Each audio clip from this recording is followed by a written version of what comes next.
Civil disobedience in a modern society is largely unsuccessful and is not justified in an ever-evolving world. As Otto von Bismarck said, the great questions of the day will not be settled by means of speeches and majority decisions, but by iron and blood. It is because I agree with Otto von Bismarck, Prussian and German Chancellor from 1862 to 1890, in the position that civil disobedience does not solve democratic issues, that I stand to negate the resolution. Civil disobedience in a democracy is justified.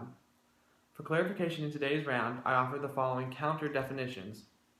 Civil disobedience: refusal to obey governmental demands or commands, especially as a nonviolent and usually collective means of forcing concessions from the government.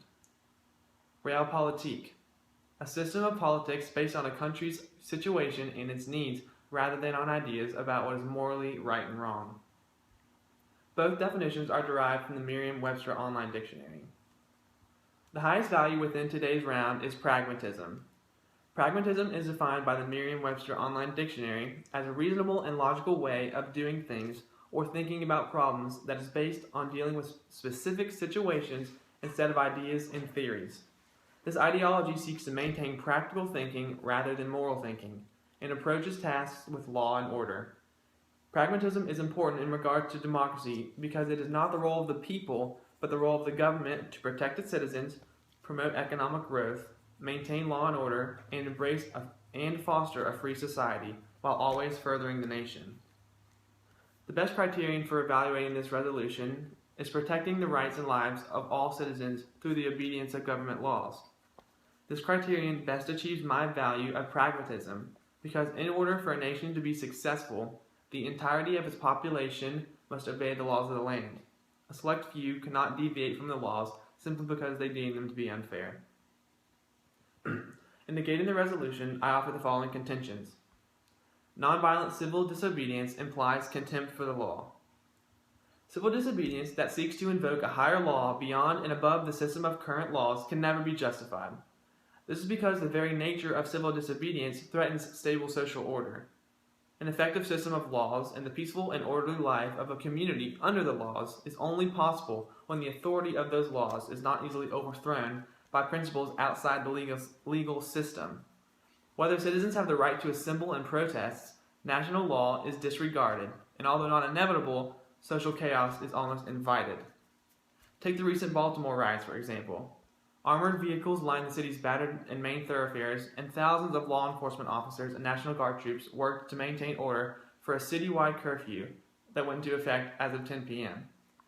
Although hundreds of people remained in the streets and near the intersection of Pennsylvania and West North Avenues in Baltimore, even a CVS drugstore was looted and burned during Monday night's riots after the funeral for Freddie Gray, who died suffering a spinal cord injury in police custody.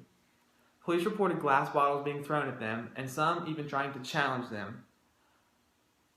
It's sad. This don't make no sense, said Clarence Cobb, one of many neighborhood residents who, describing themselves as brokenhearted, came out to survey the wreckage and clean up. It comes to a point where you just have to take pride in your own neighborhood. This makes us look like a real bad city. Moreover, earlier riots in Ferguson, Missouri resulted in burnt buildings, broken windows, and trash littered throughout the streets when the sun rose after the night of the court ruling. Militarization of the police was required due to the violence of the protests. Both scenarios illustrate how civil disobedience implies contempt for the law. Admittedly, not all acts of civil disobedience result in violence. However, the very act of disobeying a law because one disagrees with the premise surrounding it deliberately breaks down the law in the community and sets a negative example for the youth. Civil disobedience deteriorates the fabric of a law-abiding community and exemplifies the value of pragmatism because it is the role of the government to protect all of its citizens and the role of the citizens to obey the laws. I offer my second contention. Nonviolent civil disobedience endangers the welfare of those involved and those surrounding. Although the nonviolent protests of Gandhi and Martin Luther King proved influential in their fight, they are rare examples. Even during the civil rights movement, led by the nonviolent Southern preacher, hundreds were injured and killed during these nonviolent protests. In more recent times, the riots in Baltimore saw the death toll rise to more than 300. The outrage witnessed in Baltimore earlier in the year can be partially attributed to concepts within the realm of social psychology. Group polarization refers to the tendency of groups to make decisions that are more extreme than the initial inclination of its members. These more extreme decisions are towards greater risk if the individual's initial tendencies are to be risky.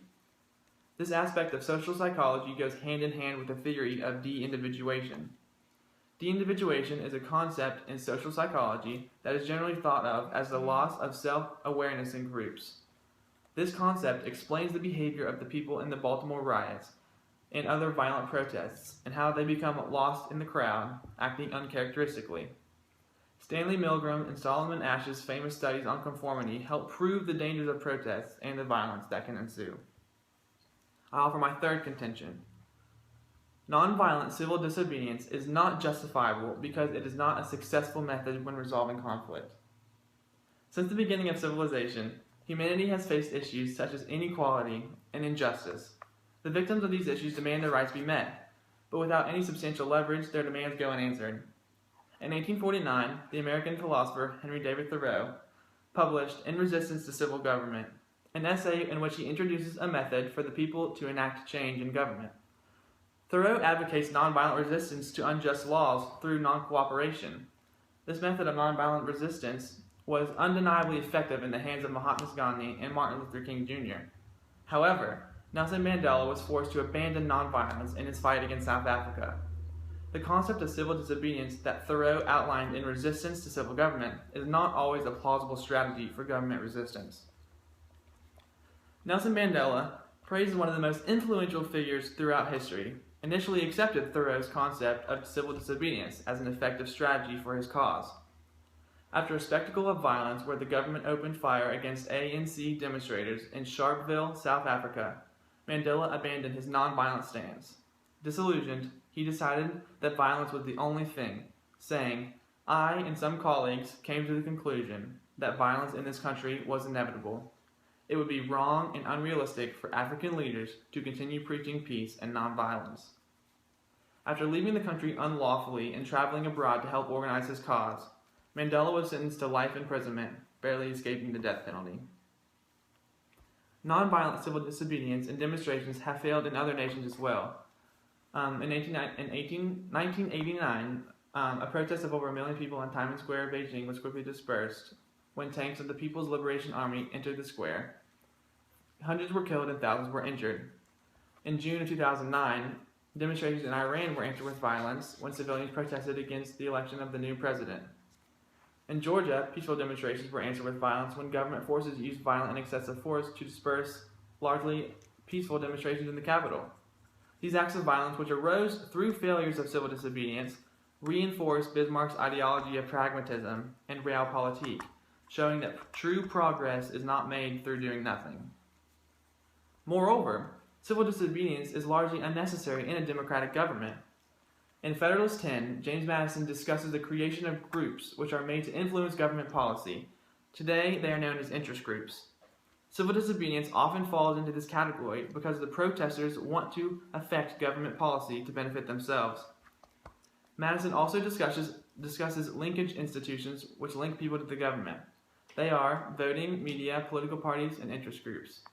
Interest groups affect policy in a number of different ways, including grassroots and direct lobbying, mass mailings, and amicus curiae briefs, which are briefs submitted by a third party to help determine the outcome of a court case.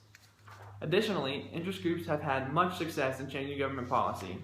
Matt Grossman, professor at Michigan State University, states in his scholarly journal, "Studies of the policy processes indicate that interest groups often play a central role in setting the government agenda, defining options, influencing decisions, and directing implementation." Furthermore, studies conducted by Bernstein and Linton, authors of the article "The Impact of Political Parties, Interest Groups, and Social Movement Organizations," show that interest groups are often found to have substantial impact on political outcomes. So between interest groups and civil disobedience, both want to influence government policy. However, interest groups seek change in government through legal processes, principles, which this nation was founded on, where civil disobedience has no moral regard for the law of the land. In a world where violence runs rampant and lawlessness is second nature, civil disobedience is not the most effective means in resolving a conflict. The multiple failures of this nature of protest display the flaws in this ideology. Although some prominent leaders have seen success, the negatives of civil disobedience outweigh its advantages.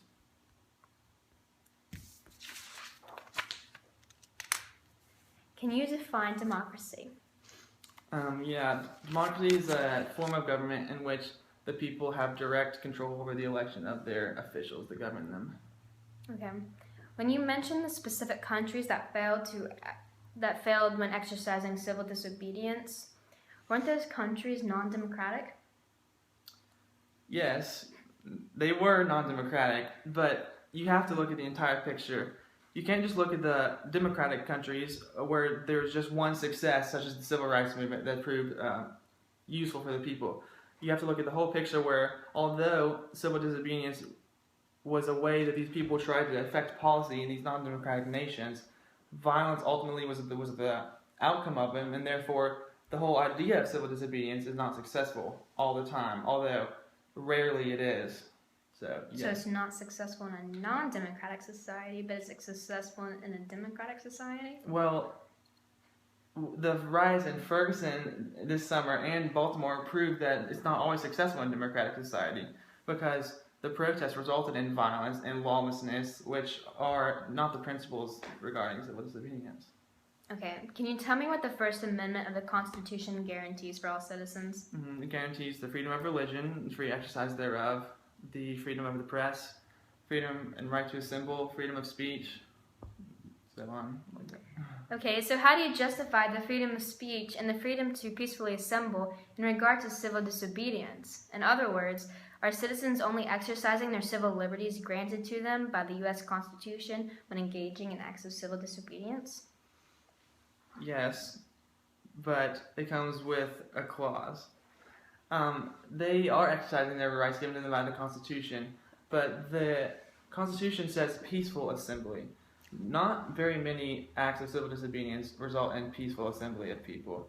All the examples I mentioned, Beijing, Iran, and although these countries are non-democratic, they happen in democratic nations as well, such as the U.S. this summer with Baltimore and Ferguson. So, yes, they have the right to exercise the freedom of assembly, but when it results in violence, the Constitution does not give them the right to have violent protests. They are peaceful acts of civil disobedience.